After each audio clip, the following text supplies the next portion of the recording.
क्या यूपी चुनाव में झंझट तय करेगा सत्ता का भविष्य?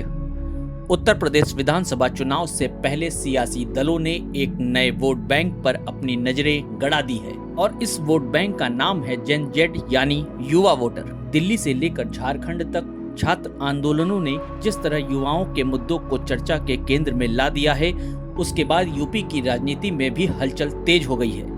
पेपर लीक, बेरोजगारी, शिक्षा और भर्ती परीक्षाएं, ये ऐसे मुद्दे हैं जिन पर आज का युवा खुलकर सवाल पूछ रहा है।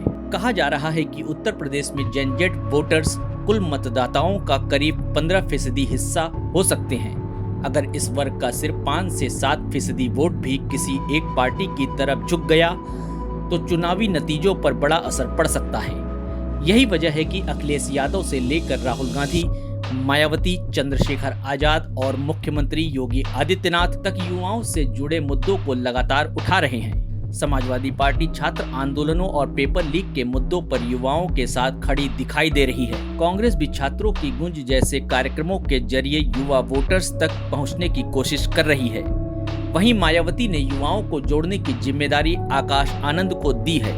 आकाश आनंद का युवाओं के बीच सक्रिय होना बसपा की नई रणनीति का हिस्सा माना जा रहा है। चंद्रशेखर आजाद भी छात्र राजनीति से मुख्य धारा की राजनीति में आए हैं और युवाओं के बीच अपनी पकड़ मजबूत करने की कोशिश कर रहे हैं। लेकिन सबसे बड़ी चुनौती सत्ताधारी बीजेपी के सामने है।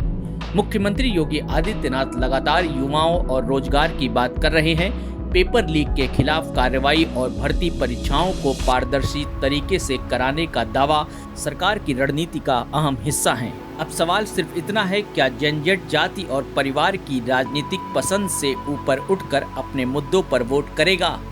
अगर ऐसा हुआ तो यूपी की राजनीति में एक बड़ा बदलाव देखने को मिल सकता है, क्योंकि इतिहास बताता है कि यूपी में कुछ प्रतिशत वोट का बदलाव भी सीटों का पूरा गणित बदल सकता है। अब देखना होगा क्या 2027 के यूपी चुनाव में युवा सिर्फ वोटर रहेगा या सत्ता का गेम चेंजर बन जाएगा। आपकी क्या राय है, हमें कमेंट करके जरूर बताइए।